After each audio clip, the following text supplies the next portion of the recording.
différente, il s'agit d'une réflexion sur l'origine et la fin de notre univers et notre place à l'intérieur de ça. J'ajoute que si mes propos sont basés sur des découvertes scientifiques, il s'agit d'une réflexion et non d'une preuve formelle de ce que j'avance. Je précise aussi que ma réflexion n'appartient à aucune religion ou philosophie en particulier. C'est une piste de réflexion générale. Ouf, voilà, c'est dit. Alors, quand Albert Einstein a transformé notre compréhension de la gravité en 1915, il avait fait une prédiction sur le fait que la matière proche d'un trou noir abandonne soudainement son orbite pour plonger à l'intérieur. En clair, les trous noirs avalent de la matière. Des observations récentes avec plusieurs télescopes spatiaux ont conduit les chercheurs, en observant des rayons X, à confirmer l'existence de cette théorie.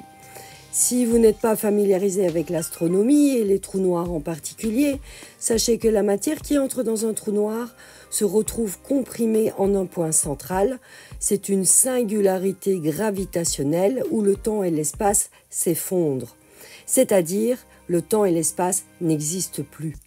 C'est assez extraordinaire si nous plaçons ceci en parallèle avec un autre phénomène, le Big Bang, qui est le point de départ de notre univers. Qu'est-ce que le Big Bang ? C'est une singularité, c'est-à-dire un point unique où le temps et l'espace n'existent plus, et qui, par son explosion, a généré la création de notre univers connu.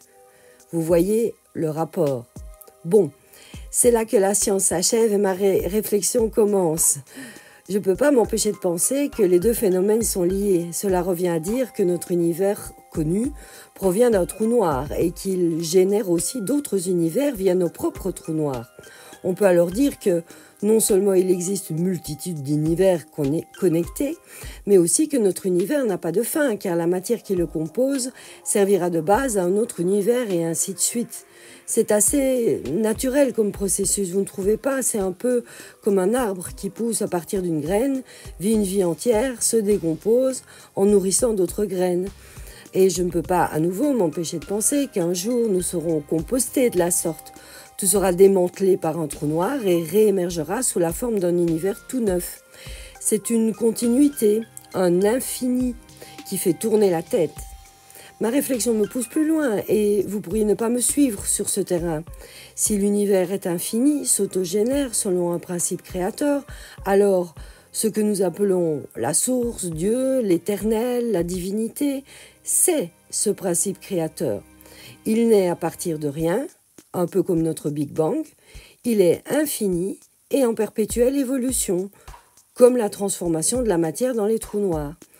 C'est bien ce qui est dit dans les grandes philosophies spirituelles, comme le bouddhisme par exemple. Et le christianisme parle d'un Dieu incréé, non créé donc, ce qui prend ici tout son sens. Nous avons le nez sur nos problèmes, mais nous faisons partie de ce principe créateur. Nous nous trouvons à l'intérieur et lui à l'intérieur de nous, car nous existons dans cet univers. Nous sommes, comme lui, éternels. Évidemment, nous ne sommes pas éternels en chair et en os, mais la matière dont nous sommes faits ne disparaît jamais, elle se transforme. C'est la loi de Lavoisier finalement. Rien ne se perd, rien ne se crée, tout se transforme. Le fait d'être humain, c'est une expérience de ce principe créateur à un moment donné, où le temps et l'espace existent. Nous sommes donc en expérience avec nos 5 sens qui nous donnent une représentation de notre monde. Cette représentation est limitée car nous sommes limités par nos perceptions. Notre vision du monde est subjective et conditionnée à notre personne. Une mouche n'aura pas du tout la même vision du monde que nous. En tant que partie d'un principe évolutif, nous sommes ici avec des possibilités, une liberté d'action liée à notre libre arbitre et un moteur, qu'on y prête attention ou non, qui est ce qu'on pourrait appeler l'amour. C'est quelque chose qu'on ne connaît pas, qu'on peut juste légèrement approcher, mais qu'on découvre petit à petit. Et aussi la reconnaissance envers ce qui nous permet d'exister. On peut tout à fait ignorer ce moteur et même l'existence d'un principe créateur. On peut tout à fait décréter que la Terre est plate. Ça fait partie de l'expérience, car nous avons tous une expérience différente. Mais in fine, en tant que partie d'un grand tout, nous suivons les règles et les lois de ce tout. Par exemple, vous pouvez ignorer la gravité, mais si vous sautez d'une falaise, quelle que soit votre opinion sur le sujet, vous vous écraserez en bas. Alors mon cœur est lourd de voir tant de personnes se combattre et je ne m'exclus pas. Je fais partie de cette humanité après tout. Des petites guerres au sein de nos relations aux grandes guerres qui dévastent les pays, c'est pareil. C'est un peu comme si, tous dans le même bateau, avec des instructions et une destination, nous ramions à contre-courant en dépit du bon sens. Aussi, petits soyons-nous, nous avons notre part à jouer. Cette part est la même pour tous, même si elle s'exprime différemment chez tous.